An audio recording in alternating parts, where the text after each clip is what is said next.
In this second part of the tutorial, we continue to show how you can produce outstanding 3D letters for signs.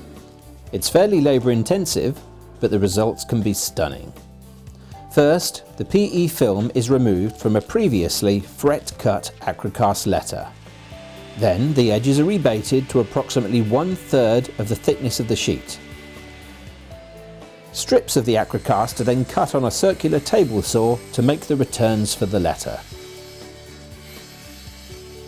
The depths of the returns should be approximately 10% of the height of the letter, unless it will contain LED lights, in which case a 100mm return is recommended for even light distribution.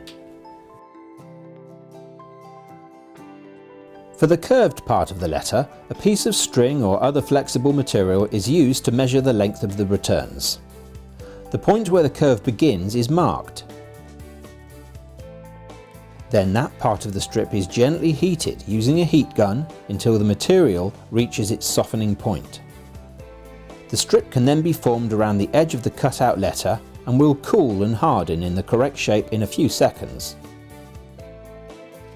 Where the returns will join at corners, the edges should be ground to 45 degrees using a grinding wheel.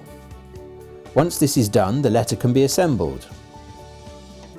You should first tape the letter together and apply the recommended adhesive. This should always be applied to the inside of the letter. When the adhesive is cured, after approximately 1 hour, the finished letter is ready for fixing.